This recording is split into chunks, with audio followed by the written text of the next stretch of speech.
Are we gonna address the elephant in the room? Are we gonna talk about this? Well, maybe. So, I mean, I am naturally. Are you Josh? I am naturally. I don't like to bring sharp things close to my face. I haven't for a really long time. In high school, I had a goatee because that was like the thing to do ish. As soon as I realized that my facial hair grew into all white trashy, and I only had a little bit that didn't make sense from a beard perspective, I started growing a beard. I always kept it nice and trim. And then what happens is like the day that I go to trim up my beard, either I run out of time and I can't use the clippers, or my little trimmer is out of battery, because that's what my 16-year-old uses. To me and so like all it takes is one day for that not to happen, and then next thing you know, I've got a beard down to the middle of my chest that has enough tensile strength to hold like a full set of chopsticks and a knife and a fork and a spoon. So what you don't know is from the day you came in without your beard, I started a timer. Okay. And I'm gonna see how long it takes you to get back. Get back to it? Yeah. Yeah. Next podcast. Next podcast. Next podcast. No, I'm kidding.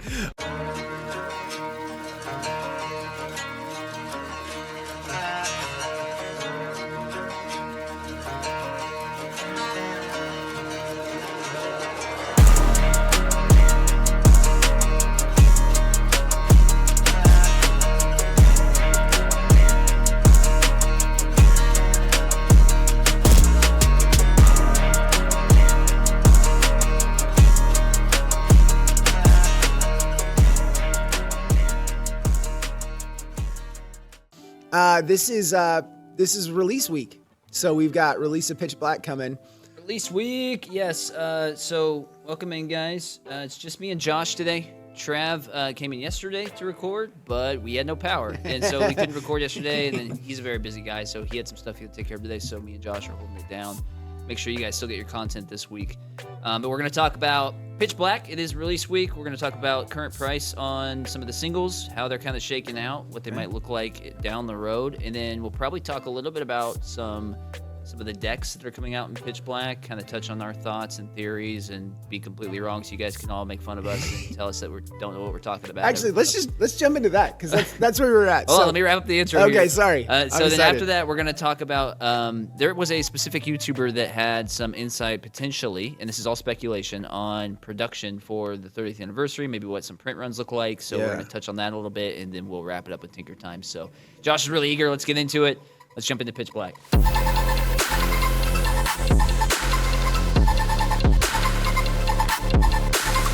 All right, man. Yeah, so you got your hands on some Pitch Black in the last 48 hours. I did, and I got me a Tell little... us what was the Got me a little Mega Dark Ride. Okay, SIR, so you got the Agawa SIR, right? I'm pretty sure that's why we lost power yesterday. Blank, bad joke. So great. In that though, Yeah, build some decks. Jack likes to play. I don't ever see Jack at locals because Jack has a life outside of work and kids and responsibilities. And so Jack and I rarely get a chance to, shuffle up and sit down across from each other and play. Jack plays a lot online. As a reminder, Jack and I talking about Pokemon TCG with our level of experience and skill would be the equivalent of two really bad, out of shape guys talking about how the World Cup and the strategy that the teams are using in World Cup is helping them out, right? Like we're not pros. I'm not. Neither of us are good enough to ever even, be a threat. Listen, between the two of us, we know everything. And if you ask one of us something that we don't know, the other one does it. Yeah. So in that, that's the disclaimer. But, Jack put a couple decks together. The first one was a deck based on the hide and sneak. So he ran, what's kind of the basis there? Yeah, so hide and sneak, in my opinion, the strongest thing about hide and sneak is it's a single prize deck, so you're winning the prize trade. It's got a pretty potent single prize attacker in Delmise that swings for 170 for just one energy. So it's low maintenance. It's just kind of get up, go fast, and don't let them ever get started. Yeah, it's also got the starters, not the starters, but the other Pokemon, Shepet and Bennett, that allow you to go find some cards in your deck to set up. Yeah, one of the key things with the hide and sneak deck is the ability hide and sneak that is kind of an anti-Dragapult, Dusknoir, Anti-Monkey Dory. It stops all effects of damage or all effects of attacks and abilities from other Pokemon. So it stops pretty much everything from hitting your bench and a lot of the snipe action Dragapult likes to do. One of the flaws is you got to get the guys in your discard pile with the hide and sneak ability in order to make the deck run. Remember United Wings? Yeah. Yeah. I mean, it's the similar thought process there. How many of these in your discard? It even goes back farther. I don't know if you played during like the Garbodor where it was doing Trash Man. Yeah. Trash and Lance, right? So same type of idea. But that was opponent's discard. But anyway, as I was looking at Jack's deck, there's a thing in my head where Delmise is your attacker with Shuppet and Banette, and you don't need the Sinistea. The Sinistchas? Yeah, you don't need that. You don't need those 8 cards there. And those 8 cards could turn into a little bit higher value. One of the things that I've learned is when you put a deck together, you got to maximize the value. So you find the Pokemon that you want to build the deck around, and then you try to maximize the value with the remaining deck slots. So like the Boss's Order or Lily's Determination, those have high value because of what they can do. And obviously the more that you have, sometimes the value goes down. Sometimes the right number is 2. Sometimes it's 4, whatever the case may be. And so what I was telling Jack was having 8 deck slots taken up for the grass hide and sneak dudes feels like overkill when you only need 4 in the discard to attack with Delmise, right? You needed some more recovery to be able to pull the Delmises back, etc. And so that was kind of where we were just talking, and it was like, okay, let's move on. And I thought, hey, you know what? Let's just get in front of a camera and talk through this because there's a couple different options here. One of the options is this deck is trash and no one will ever play it. And it is Festival Lead 8 months ago or 9 months ago when it came out, which nobody could win with. It's United Wings. It's just one of those decks that exists out there that people want to play with for fun, but has no competitive advantage whatsoever because the easy counter is X or Y, whatever it is, right? Well, let's backtrack for a second. So to Josh's point, one of the things he had mentioned is that maybe you need more recovery. You don't need the 8 Syndisha or the whole grass line there. Whereas for me, it's more like you don't need ball search and recovery when you have an ample amount of guys as just fodder. You're just finding them easier. And you don't need to recover. I mean, recovery for Delmise makes sense. And I do think there's 2 Night Stretchers in the list I have right now. Maybe you need more. Maybe you need less. I don't know. But as far as the line goes, for me, those guys are just fodder. They're not really in there to be attackers unless you run into a situation where you want to try and utilize a Spiritomb, which is another card that I have a 1 of in there right now, but I don't know if that's something that'll stick around. Which, once again, as a reminder, one of the new supporters coming out of the set is Gwyn. For each Pokemon you discard from your hand, you draw 3 cards, discard up to 2. Right. So having extra Pokemon in your hand for the purpose of just getting rid of is super beneficial. Flashback, Marnie's Grimmsnarl is a deck that's been around on the fringes for a while. It doesn't have a draw engine, so it gets stamped or judged in the wrong moment and it can't recover. Well, you have a Gwyn there with the Marnie's, with the Spikemuth up. All of a sudden, you've got a little bit of draw that's going on to be able to have. So now the lines for Marnie's Grimmsnarl is a little bit thicker for that reason. And so having cards in your deck, once again, just as fodder to be able to be draw or played, right, increases their value. But the value of the card in the slot is purely dependent on how you're using it and how it's playing out. So if we did cut the Sinistcha line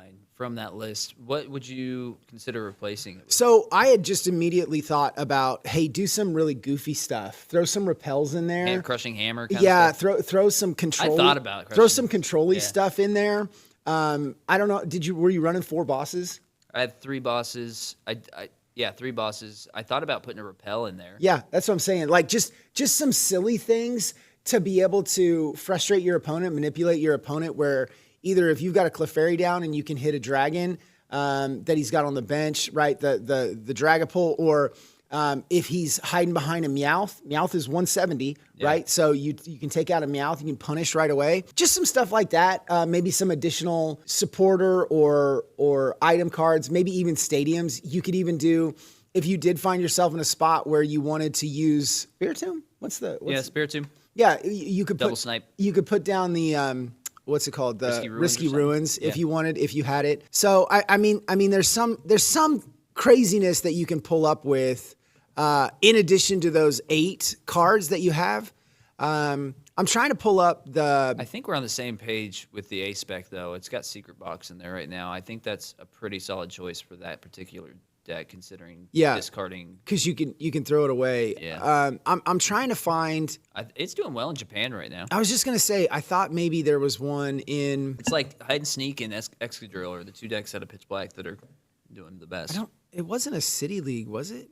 Wasn't it like a big league that did really well? It was. It was the Japan Championships 2026, 2,700-ish players. 4 Delmise, 4 Shuppet, 3 Bennett, a 2-3 line of, or a 3-2 line of Dunsparce to Dunsparce, 1 Sinistro, 1 Poltergeist, 2 Lilies, 1 Fluttermane, 1 Patrat, 1 Blood Moon as your closer. Okay, so that's something I want some explanation on. I see a lot of Patrat in the Hide and Sneak list, and with the ability, I mean, it's just, I'm assuming to protect the Delmise. Yeah, I mean... But the Delmise has 140. It's not like a Dusknoir can one-shot a Delmise. I mean, you could Dusknoir and then hit it with Dragapult Snipe, I guess. What's the thinking of the Patrat? So they can't heal. They can't heal their own Pokemon. Okay, that's fair. And they can't Monkey Dory. Well, they can't Monkey Dory on Hide and Sneak Pokemon. It stops abilities and damage and attacks. So, well, they can heal, but they can't move the damage. Correct. This keeps them from healing, Yeah. period. It would allow them to move damage from 20 damage from Risky Ruins onto Delmise and then blow up the Delmise. Like, they can do that. That makes sense. Without Okay. the Patrat around, right? So, I mean, it's a one-of tech card, right? No big deal. But yeah, it's interesting, this span between the last, like, tournament and Worlds with these set releases will be interesting to see what people are cooking up. And once again, one of the outcomes is, hey, this archetype is trash. It's just not good, right? I've said this multiple times. For a deck to get super optimized, a bunch of the big brains have to play it. It's no different. I was thinking about this. I was trying to explain to somebody else. When Ford or Nissan or Toyota or Chevy or anybody, when they come up with a new vehicle, like a brand new vehicle, they have to put X amount of miles on it for them to understand how it responds. When Tesla upgrades their full self-driving system, they have to get X amount of miles on it for it to, when they make changes, for them to validate and verify that it's working the way that they want it to work. In the world of the TCG is the same. There have to be X amount of reps that have to be, on a deck because. Yeah. We we casted our Friday locals. In round 2, there was a dude playing a couple Crushing Hammers, the Ghosts, and Dragapult. And turn 1, double Buddy Poffin, full setup. He's playing against a Mega Lucario. Mega Lucario knocks out his Buddy Poffin. He runs into Rare Candy, Dragapult. He pushes his Ghost up in the active. He gets a Pokepad, used the Pokepad to go get a Clops, puts that up there, pops damage onto the bench. So now the guy's got 2 prize cards taken, and he has a Lilies in hand. He gets down to just a Lily, he has just an Unfair Stamp in hand. So he plays the Unfair Stamp, stamps the guy down to 2. Off the draw, right, gets a Lilies, plays the Lilies, or however the thing went. It was like the perfect turn. He played it. And it's one of those things, he's a local, once again, he's really good at the game. He's not a guy that we're watching in the top 8 cut at Worlds or whatever, but he knows enough to be able to think through, hey, what are the possibilities here? He was not thinking at all because it was just purely the best cards he could have in his hand at any given moment for like that one turn. And it's just like, and so if you were to judge Dragapult on that one hand, you're unbeatable. But that's not the way it works, right? Like, the next hand he plays and the next round he plays and he can't find a Dreepy for his life, right? He can't get a Buddy Poffin. He can't get a Lilies. And so the 60 card and the RNG nature of what you got going on here, you got to get a bunch of reps in. So one of the outcomes of this is that Hide and Sneak turns into nothing, right? It just turns into a low value deck. Okay. One of the other outcomes is the best way to play it is just with 8 Hide and Sneak Pokemon and 3 or 4 Delmise and maybe a Mega Kangaskhan or something else there too, right? Or maybe the best way to play it is with the full 4/4 of the basic and stage 1 lines of the Grass Boys. And it'll be interesting to see how it comes out because people are cooking. Yeah. People are cooking. I remember we made a post last week talking about just how cool it is when new sets drop to see what people come up with. Because like Absol came out of nowhere, bro. Yeah. Until Tord built that list, and I'm excited to see somebody build something with Darkrai. Speaking of Darkrai, Yeah, let's talk about this. I obviously built the perfect Darkrai list. Yes. It's unbeatable. Yes. It's no big deal or anything, but It's fantastic. The world's probably not ready for it. It'll probably get banned at the next tournament, so I don't want to dive too far into it. But it's kind of like a hybrid Absol Darkrai list. It focuses with Janine instead of and first Toxtricity. spin. Toxtricities, obviously. Yep. And it's still just a box, though. Yeah. It's still got the Latias. It's got the Kangaskhan's. Yep. It's got the Clefairy. Actually, I don't think Clefairy's in there. There might be a Meowth in there. A Fez is in there. Yep. It's just kind of a box. So you were putting it together, and you were, once again, I don't think you have enough reps on it. You were saying, hey, I was thinking about pulling the Absol. And in my head, Absol is almost your counter to the one prize decks. For the sake of doing 200 damage and discarding one of the cards, one of the things that I've recognized in the current environment is the single prize decks, though they win in the trade, if they miss a turn, it's not too bad. If they miss 2 turns, it's almost game ending for them. Yeah. If the 2 prize deck gets too far ahead on taking Pokemon out in the prize race, the ability to recover is gone. That's why board wipes are so big with Dragapult. It can wipe the single prize, decks. Yeah. But being able to reach in there and grab a Lily's and take a 3-card hand down to 2 that has a Lily's in it, or to be able to look at discard and recognize that you've already taken out one stage 1 or one stage 2 single prize Pokemon, and just knowing general practices is they don't run rare candies, and you're just going to take the other stage 2 and the stage 1 does nothing, right? Just having the ability to discard is pretty impactful. So I think Absol has a lot of power in the single prize decks. The problem is it's worth 3 prize cards, right? Exactly. Yeah. So I think the idea is if you can manage it, you only want 1 mega in play at a time. If you've got a bench of Fez or Latias or whatever, that's fine because they can knock that out, but they still got to go through 2 megas to get the game win. So the challenge is trying to figure out how you can turbo something. Correct. So that's why I like the Janine to the Toxtricity to the From Hand because you're just ready to go with the Darkrai. Something I wanted to ask you about and your thoughts on this, the new Shadowy energy. A lot of Darkrai lists are running a 1 of that. It only stops damage from attacks. It doesn't stop effects from attacks. It doesn't No, it's the other way. No. I thought it was a missed energy for Shadow. Nope.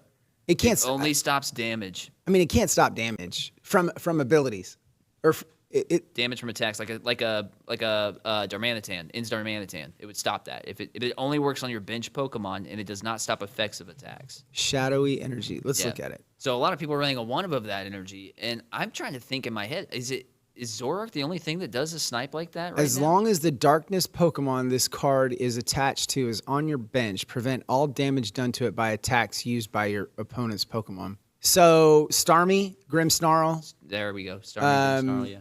Ends, Arboliva, which isn't played much. There's some. So it's worth running a 1 of, you think? It's Shaman level effect on darkness Pokemon, regardless of whether they're EX or not. You know what this makes me think is that they're going to have some kind of sniper coming in one of these upcoming sets. Teleon's coming back. There's something there.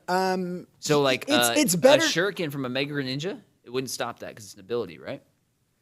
Correct. But the old Radiant Greninja Water Shuriken would stop. It would stop that. Yeah. So it's a Shaman for 1 Pokemon on your bench, a Darkness Pokemon on your bench that you don't want to that the opponent has to either Monkey to or Dragapult to or Boss to kill. Right? You can't do damage to the bench. I mean.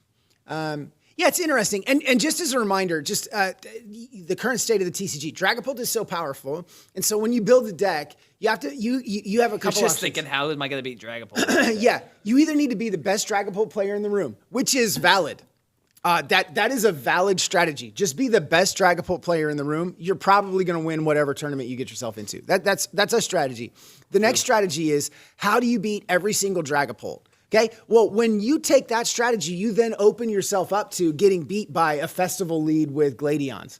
Or you get yourself opened up to getting beat by Crustle or whatever other, insert other deck here. James Kowalski, who won NAIC, went all in, like in Vegas. He took all of his chips And he went all in on the fact that he had this deck that would lose to single prize decks. And he only matched up with one Crustal the entire NAIC run and whooped everybody else with his deck. Now, there's a world where he plays against some other single prize decks and gets he never makes it out of day one. That's opportunity, right? It's low.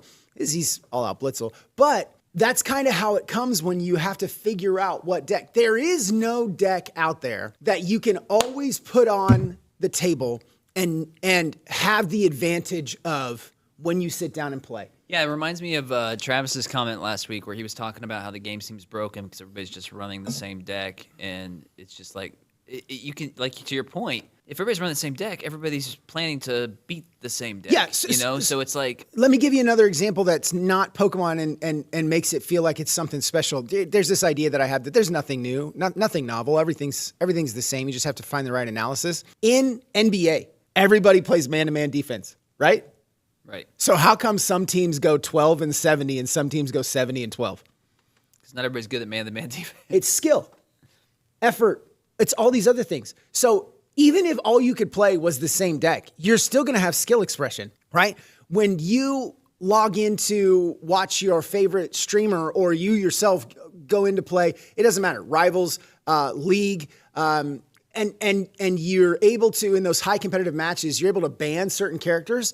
Well, those characters are banned for both teams. How does one team win, right? Because there's skill expression still. So even if you only have like one deck to pull from, the skill expression still is real. And so I can make an argument that if it was 100% Dragapult and everybody was playing Dragapult, you're still going to have some really great games to watch because of RNG and skill expression. But what's happened is with the 2,000-ish cards that are currently in rotation, you've got this world where people are able to make these decks that just destroy Dragapult, but yet in turn get murdered by a festival lead. And so then, be the best Dragapult player. Okay, have the best counter deck to Dragapult. And then if you have the best counter deck to Dragapult, well, what's its weakness? Because somebody's going to run that. Because somebody's like making this call that, well, there's going to be 40% Dragapult, which means that there's going to be 20% of this deck. I'm going to run this deck that I basically, it's a coin flip with Dragapult, or maybe I'm a 45-55 matchup with them, but I'm 90-10 against this big counter. I'm just going to destroy him, right? Whatever the case may be. Yeah.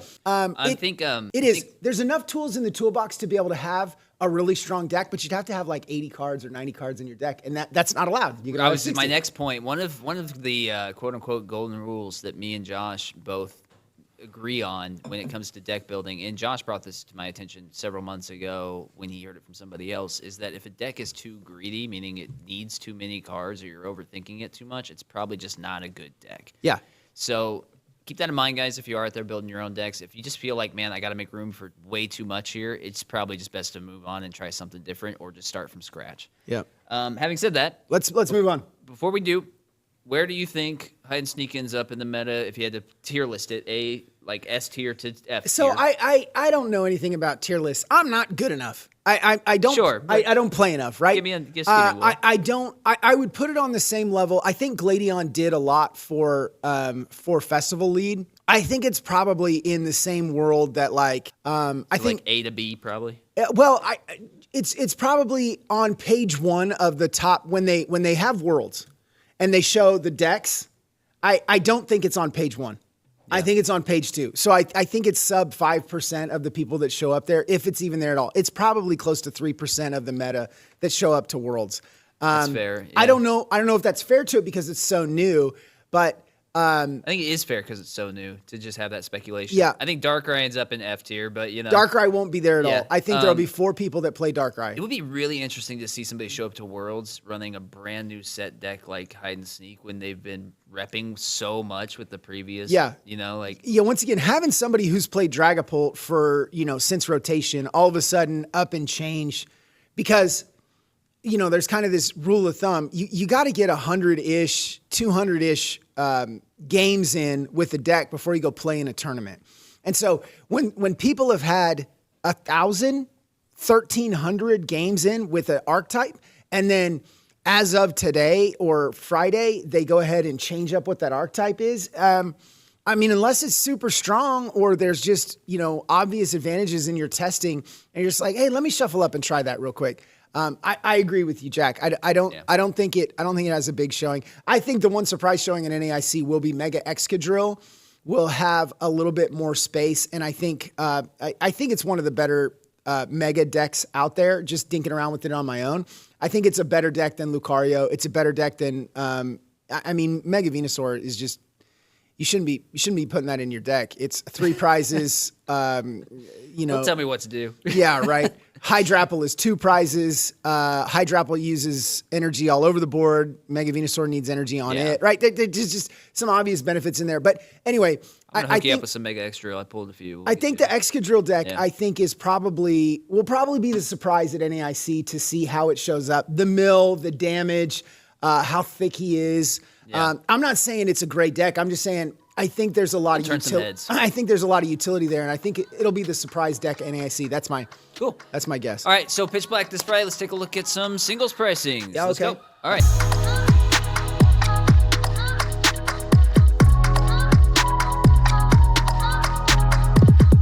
So obviously, the big bad boy is gonna be the Mega Darkrai SIR. Yep. It is not the most expensive card in the set at the moment. It is actually the Gold Darkrai. What? Yes, if you go, they don't have it listed on TCG Player yet because there's no sales, but it does have card doesn't exist. A market price of around 500 at the moment, whereas Darkrai SIR is settled in at about 400. Yep, the Morpeko's what, 182? Yeah, this is interesting to me because I believe Mega Greninja's SIR and release was around 700 as a pre-sale price. Darkrai never got close to that on pre-sale pricing. It settled in at about 500. I think was like the first. Let's look.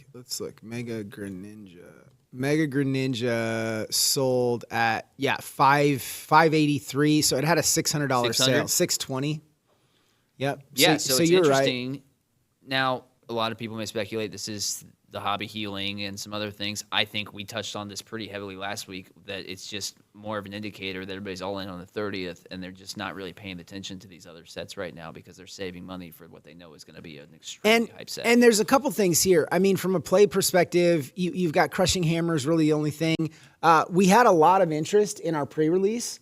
There's a lot of people that wanted to get into it, which is more just like, hey, they're Pokemon enthusiasts. Yeah, I think we've had enough one-to-one sets back to back, right? That some of the hype is dying down.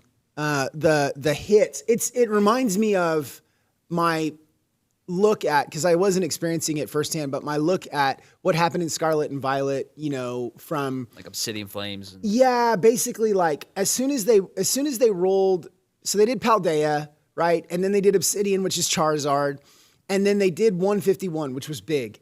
But then they went, Paradox, Shrouded. No, Paradox, Paldean Fates, and then Forces. Temporal, right? Or Temporal and Paradox, whichever one. So 4 and 5. And then 6 is Twilight. And then 7 is Stellar Crown. So Stellar was another one-to-one. So Twilight, was Temp not. Forces, Paradox, those were all multiple Japanese sets in our English sets. But they were driven by Pokemon that were brand new. They were Gen 9 Pokemon, right? The legendaries, Wo-Chien, Ting-Lu, Chi-Yu, and whatever the other one is. These are new Megas that are driving this, but they're not new Pokemon. So it is a little different. So it's a little different. It's also a one-to-one, right? But, Pokemon, if you go back and look, they do a good job of, throwing in not super duper fan favorites and then following up with, a banger set. And so this 30th celebration, I don't know if it's a banger set, but I know that everybody's going to be in on it because of so much, all the nostalgia and all the IRs. There's a Mega Rayquaza right after. And then there's Ray coming. So anyway, where do these prices land? Let's take a look. I think Darkrai's 180. Ends at 180? Yeah. I think he settles at 200. I think he settles around where like Mega Lucario, Mega Guardy did from Mega Evolution 1. Yep. I think Morpeko is going to end up... Is Morpeko or... Morpeko's at 182. Morpeko or Pico? I say Morpeko. Maybe I should say Morpeko. But I also say Rayquaza and you say Rayquaza. Well, that's because that's what Pokemon and then I says say we're supposed to say. You say Dragalge like a weirdo. Yeah, super weird. I think Morpeko rolls in like 120. Mega. I don't think so. I think Morpeko, zero. I think everything but the Darkrai flows sub 100. I think they sit around 90. I think this ultra rare Misty's is going to be a high value full art. I do too. I think that one settles around 30. Yep. Which is high for an ultra rare. Yep. But I think if you look at like Chaos Rising, I think the second SIR in that set's the Chinchino, and it's at like 80 right now. Yeah. I see this set doing a lot of that. Yeah. Yeah. So yeah, like yeah. Morpeko probably settles at 80. I think Zeraora probably settles like 70. Chandelure around 70 maybe. I think if you find yourself in a spot where you could pick up a Morpeko for under $75, you should do it. Oh yeah.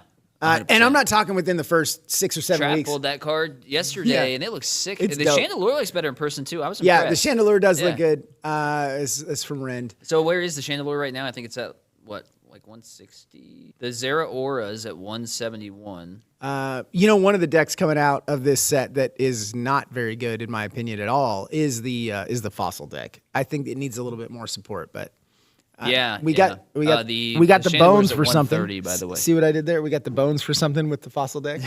Yeah, that's true. Anyway, 130 on the Chandelure. The Fossil deck might be struggling a bit. What do you think Chandelure might do in the meta, though? I think there's some interesting things there. Latios has to go away. Latios takes all basics and give them 0. It doesn't minus. It's not air balloon. It gives them 0. And so if Chandelure becomes meta, people just play 2 or 3 Latioses. Because what if you can find a way to retreat lock, though? Like with Roxy by poisoning and retreat lock, or you could find a way to do that. I guess if you're retreat locking, there's no need for the Chandelure's ability. Correct. So it's you got a lot of combos. Latios has to go away. When Latios goes away, all of a sudden people are going to be like, dude, remember all those Chandelures we pulled? Let's play those now. Yeah. Right? Is my thought. But Chandelure existing, just wrecks it. Yeah, it's a shame because it's always a cool concept. Unless you just snipe the Latios. Well, you have to kill the Latios, and then you kind of reveal what you're doing. So then they either go recover it and put it back on the deck while they attack your guy, right? Like, it's not a one-turn combo. Yeah. Unless you're doing, 2 Dust Noir and then, doing some super crazy stuff. Maybe I'm wrong. I've been wrong a couple times. It just seems interesting. I just keep waiting for the day for like Control to come back and block lax, and everybody just hates everything. Yeah. All right. Outside of that, Gwyn is settling at like $80 right now. Yeah. Gladion, I think, is at like 50. Kind of cool to see the Gladion at 50 at pre-sale because I mean it's going to end up being like a $20 SIR, and it matches dope. It matches with with the connecting Silvally, art. yeah. So if you guys are connecting art collectors, it should be pretty easy to get your hands on those two. Yep. Pair 'em. Whereas like in the past, you had to pay more for like the Latios from Surging or Yep. like the Clefable from Perfect Order. And I don't have any we're going to talk about insight into printing. I don't have any insight into printing. I just use common sense and my God-given horsepower in my brain. Chaos Rising right now's market price is like under $70 or right at $70. Yeah. Right. And so there's a world where if you wait 3, 4, 5 weeks, you might be able to find ETBs on Facebook or on TCG Player or at your local game store for close to retail price or close to MSRP, right? Yeah. Which is 59 or All whatever. of this whatever to the number say, is, whenever 49. we talk pre-sale pricing on singles or anything else, it's mainly just to tell you guys not to FOMO. Yeah. And just wait. Yeah, Like, just wait. And even if you're a player and you want to get your hands on full art Crushing Hammers, you already have Crushing Hammers in your deck. There's going to come. They're going to be there. And Crushing Hammers, people are going to pull a bunch, and then the price is going to go from 15 to 8 or 7 or 6 or whatever. Yeah, you'll be able to get yours. people stop playing Crushing Hammer like they did last time, and Yep. then the next time it comes around, it's been eroded. Everybody's gonna have these dope Yeah. full art Crushing Hammers. Exactly. It's just the way that it goes. It'll be fun. All right, let's move on to the next deal here. Production printing speculation with the 30th. Let's jump into it.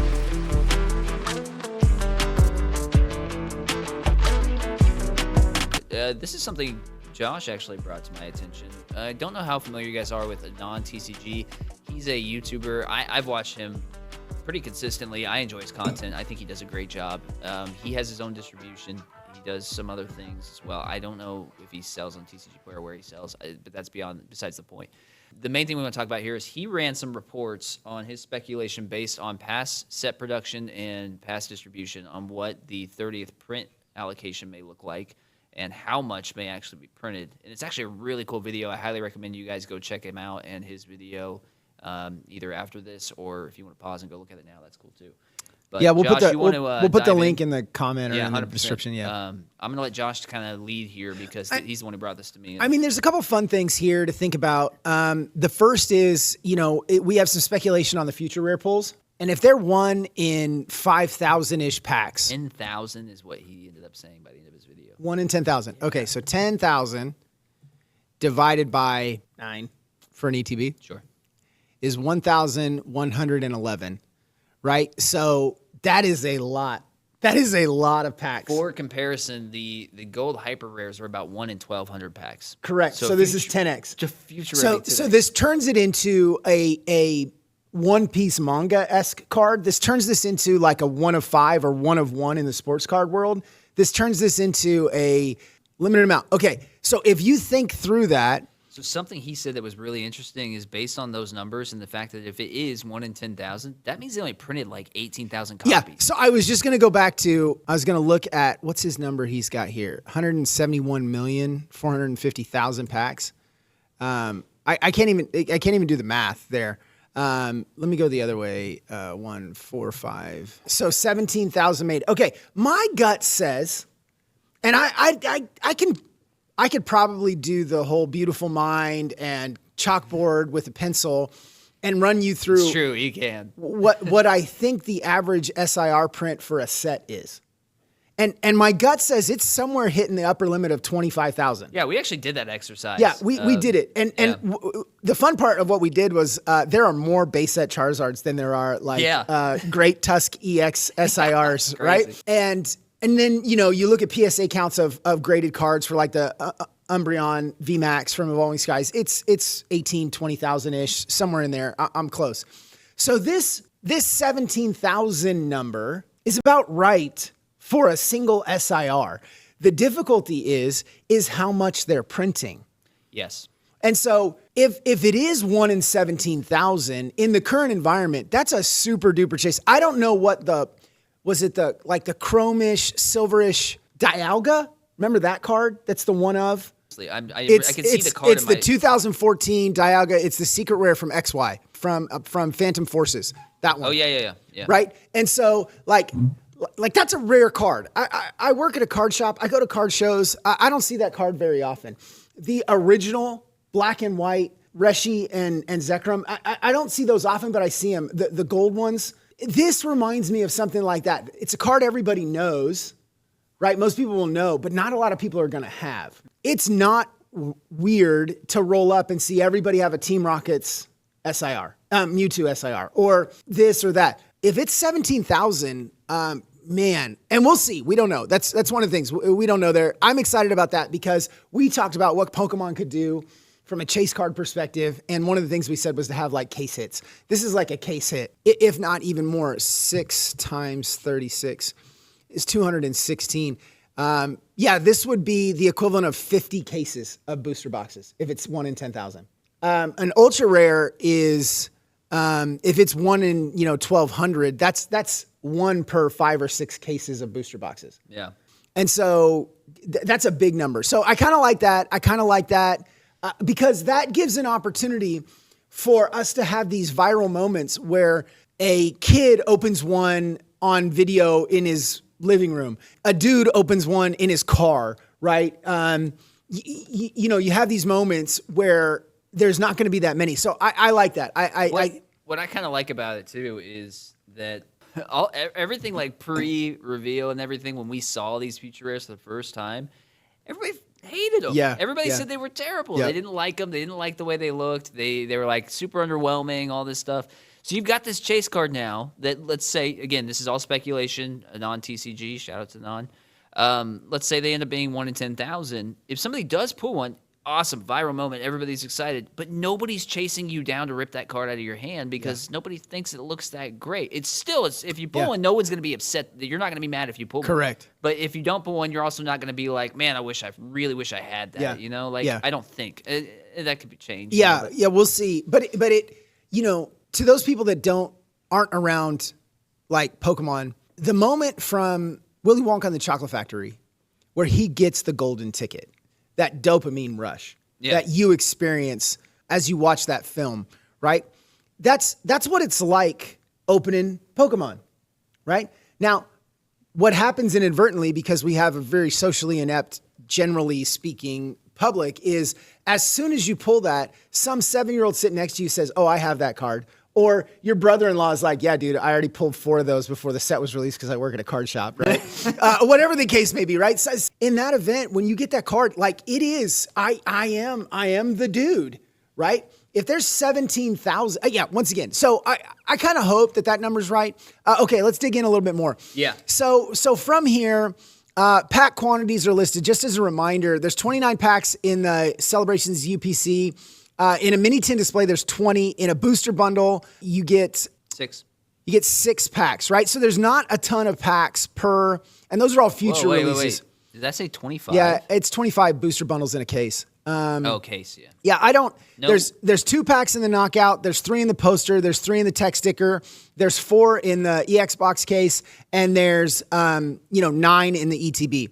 So getting your hands on 100 packs is going to be difficult. So that being said, the estimates here are somewhere along the lines of 171,450,000 total packs. The estimate here is that probably 60% will go to a big box, 40% will go everywhere else. So that means that most of your products will be releasing through, Walmart's, Costco's, Target's, Sam's, Scheels, all these other places. Right. So, and this is just North America only. So 171 million North American packs. Is there going to be a God pack? We don't know. What does that look like? I know that I put in what did I tell you, Jack? $1.2 to $1.5 million pre-order for this stuff. And in that same breath, for Pitch Black, I went a little bit over on Celebrations because we know, right? On Pitch Black, I put in probably close to $250,000 of pre-orders. And if you want to know how pre-orders work, hit me up in the comments. I'll explain it. It's kind of boring to the majority of people, but you don't get anywhere near what you asked. Yeah, we get maybe 8%. Yeah. That's why we have to do trades and all that sort of stuff. That's a longer conversation for later. So in this, knowing that, I put in big numbers. I can pay for the big numbers. I've got room for the big numbers. I can sell the big numbers. I'm not going to get the big numbers. And it's unfortunate, but that's kind of the reality that we're in. But this will be a set that somewhat quiets the current Ascended Heroes fervor and puts us in a position to have everybody chasing that and wanting all those singles, et cetera, et cetera.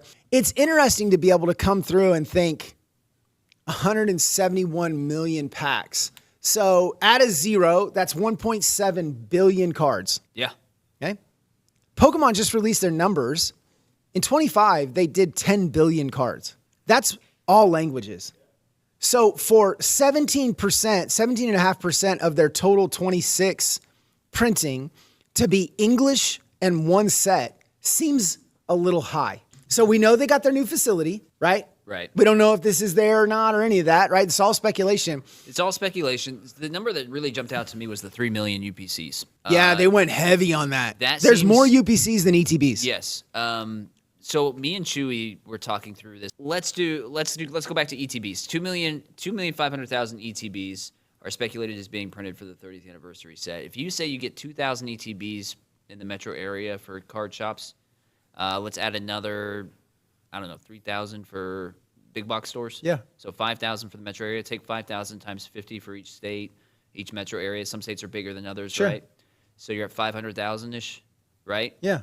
So 500,000 for the North America. We'll add another, let's say, 200,000 just for the sake of larger states with more metro areas. Sure. So you're at like 700,000 for the country. 2.5 million for the 30th for the country compared to 700,000 for a normal set. It's a lot. And that's all. That's just fast math. But and that's what I'm saying too. When you break down the math, and this is how I backed into the SIR number. If you produce 10 billion cards, right, and you have 6 sets, you can do that divided by 6. But that's not just English. Like 40%, maybe it's 50% of the cards printed are in English. The other 50 are not in our language. And so you got 5 billion divided by 6, right? And then you take that number divided by the amount of cards. Well, SIRs have an X hit rate. So you can back into all these numbers and get, kind of close. 17.15% of a 10 billion printing process being for one set in English seems high. It's really high. Seems high. When your normal would be for a set worldwide would be 1/6 of 10 billion, which is, sorry nerds, 16.67%, right? Which then has a 50-50 split between English and the rest of the known world, means that you're not getting, you're getting like 80 million packs split up amongst the other products, right? So this is double the normal. This estimate is double the normal that just average math makes sense in my head. So that doesn't mean it's wrong, but on the flip of that, it's a lot. That's a lot. 3 million UPCs in North America means that if there's 365 million people, you can do the math there also, right? Yeah. 1 in 100 people in the US get a UPC. 10% of our population is not after UPCs. 10% of our population isn't after Pokemon. Facts, right? And so that feels like there should be plenty. And so once again, kind of comes back and clowns a little bit on the people that are FOMOing. And now I get it. There's the whole conversation to be had between what's worth my time. I don't want to stand in line. I don't want to miss a drop. I'm willing to spend $600 is no big deal to me, or 800 or 1,000 or whatever. So I want to have it. I understand that. I respect that. But 18 hours in line, standing to get something, and they're going to, like, it just, how this plays out, if these numbers are accurate, how this plays out, you're going to have a line at Best Buy. Lawn chairs, bag chairs, everything's set up. You're going to have 55 people in line. You're going to walk in, there's going to be a purchase limit of 1 per. And they're going to have 7 pallets. They're going to have 450 of these. Yeah. Right? And you're going to leave there and be like, well, son of a gun, man, I could have slept in my own bed last night. I would love that. Because that's going to put a huge damper. Once again, more supply to match demand drops prices, and so that allows your average consumer, your the market price, all that stuff to be able to be in a position where most people can get their hands on the product. Yeah. So anyway, okay, Let's see what happens. It's interesting. It's fun. This is a conversation that we can have in a moment of time that once we get past that moment is irrelevant. Yeah. Right. And again, this is all speculation. Everything you heard here is not factual. Yeah. Don't take it to the bank and tell all your friends, they're making 16 billion Yep. UPCs. Nah, we don't know. It's just something that we found interesting that we came across on the internet. Yeah, it's fun. All right, what time is it? It's tinker time. Time! In with the lasers! Let's go!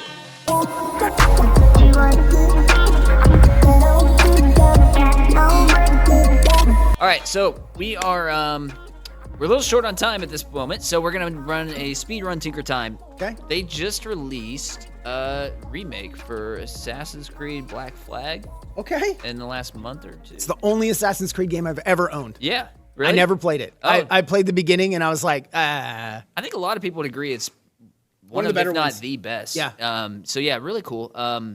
But yeah, in lieu of that, I wanted to just spitball some games that you would love to see them remake in today's day and age that they haven't already remade. Is there a particular game you'd be like, man, if they remade that, I'm on it? yeah. Boom. So there's even some that they've remade that I think the graphics update would be fantastic. I have a special spot in my heart for Metroid. It's eerie. It's like open world ish. I mean, it's they named a whole genre of games after it because you can go almost anywhere if you're skilled enough in the game with the skills. There are some things that are locked, but like you go back to the first level and you go with new abilities and you can go find new stuff. But you're solo, you're by yourself, Samus lands on a planet and has to go do a mission. They remade the one for the original Game Boy. That's a game that could be remade. They could do it 3D or whatever, but just the idea that you're on a one-woman mission to eradicate an entire species on their home planet, Yeah. and everything is killer to you, and you don't have any idea where they're at or what you're up against. I know they redid it once. Redoing it in amazing graphics, top-down, side view, 3D, I don't care, would be super enjoyable. It's a short game to begin with because it was a Game Boy game. Yeah. It's, a 6 or 7 hour game. No, I don't think the resources are there to do that when people can just get it for free on Switch. But didn't they make like a GameCube? They did. For Metroid. Yeah. So Metroid, Link to the Past, they kind of tried to do it. They gave it a different version. They are redoing Ocarina of Time. That's fun. Yeah. I think some, games get complicated in today's day and age. You got all these inputs, you got all this stuff that you can do. You got people that are going to min-max it, they're going to optimize it. But putting yourself in a place where you just have a really simple, well-done graphic game, like just an OG Mario Kart, like the original Super Mario Kart, if they just redid that with new graphics, Yeah, that'd be without cool. making all these different things and 68 characters, and for $22 you can get this set. Just redo it in Unreal Engine, whatever we're in, 17 or 18, what at 5? Yeah. I think would be really cool. That'd be dope. I'm surprised you didn't go with this. For me, it's Star Wars Knights of the Old Republic. I have been waiting on that to get remade for so long, and I know some of you out there have as well. But dude, just the story for that game, the things you can do, the choices you can make, the way it just impacts you and your character, and the things you can't control. Like if you start going dark side, you're gonna have like a messed up, scarred face, whether you want to or not. So just know that. What's going interesting there, one of the things that keeps an old game from being made are trademark rights, resources. Why? I mean, Hollywood's been doing this for a while. They remake old movies, right? So there's some benefit there. One of the things with Star Wars, though, and Knights of the Old Republic is it's not canon. When it got sold, old George Lucas and Star Wars came to an agreement that like all extended media was no longer a part of the universe, and they called it Star Wars Legends. Giddy up, nerds! Here we go. Hell yeah! And so as a function of that, you have this environment where there's an additional hurdle for them to clear, where they have to get additional permission. And in that, there is a fear from some super small part of the nerddom where they're going to screw up the story because they want to make it, because they want to monetize it for future movies or future books. And there's some things that have happened in some of the books. Can they screw it up though if they just remake it? Like it's same game, just put new graphics? Well, it's somebody else's vision. That's the problem. No one's going to rubber stamp that, because then you give away the ability to tell a story of a beloved character not in your way for new monetization, right? Yeah, I guess. I mean, I think about The Hobbit. They turned a. I just want an updated game with the graphics. I know it's not that simple though, because they're going to take his rise, and fall, and the Mandalorian. I mean, that's a nine movie series. Yeah. Right. Like there's a lot of money there that I don't think that they want to tell the story in. If they made a KOTOR movie, I'd be fantastic. Dude, me and you, I'm going with you that time around. It would be great. My kid would be there too. Yeah. We're all going. We'll He's take the whole deep in shop. it. Yeah, I love it. So anyway, it would be fun to see Scion and Nihilus and Traya with the visual effects. Yeah, just oh man. Yeah, maybe one day. Did you? By the way, sorry, sidebar. Did you watch Shadow Lord? Yeah. Okay. Vader's fight in Shadow Lord is so much of that 2-minute hallway scene we see in Rogue One of him just being 6'6", and murderous. Yeah, spoilers. Sorry, 3 months late. Yeah, but he just does the same move. It's just like just one hand, whack, bam, bam. What I bam. love about him in that show specifically is you feel the terror. Like you start to feel why people feared him. You know, and you get that a little bit. You know, you get it in Rogue One at the end and everything, but like. In like Kenobi, it's kind of like, okay, it's Vader. Here he is, you know. Right. But like in this, you like, dude, you can tell like people when he shows up, people get seriously concerned. Yeah, like, the one scene in Obi-Wan where he actually brings the ship back down to ground, right? But like in my head, being an 80s kid or early 80s kid, I grew up thinking that he was the baddest that there was. And then, you know, one of the things that Clone Wars did is seeing Yoda flip around the way that he did and fight Dooku made me realize, oh, you know what? Vader might not be the best. But for a long time, and in canon, he is the biggest, baddest dude, Palpatine. But I'm talking like fighter, lightsaber guy. You never see him match up with Mace. Who in lore is really strong. And so seeing that character put on TV or film or whatever of him just being ruthlessly, I mean, 6'6" is not small, y'all. Yeah. There's not many of us out there that could take repeated blows of a baseball bat over the head from a 6'6" guy. To see that repeated just bashing over the head over and over and over again and not succumb like what happens. And so seeing that character, it really is good. Give me a Vader. This isn't a remake. Give me a Vader game where you play as Vader, where you start as he becomes, you know, from Anakin to Vader, and you end, you know, right before he steps onto the ship in Rogue One. Give me that where he's hunting down all the Jedi, cool. Right? And let him hunt Jedi. Let him be comic book accurate. There's a great scene in one of the comic books where he's learning his powers, and he actually grabs stormtroopers to use as laser shields in front of him. Like, give me that guy. That guy's ruthless. Anyway, sorry, went off on a tangent. All right, yeah. All Love, right, that's good. Good episode. Love All right, Star guys, Wars. cool. Yep. Enjoy Pitch Black. Enjoy Release, which will be today by the time this drops. Yep. And have a great weekend. We'll catch you next week. Yep, thanks, guys. Bye. Later.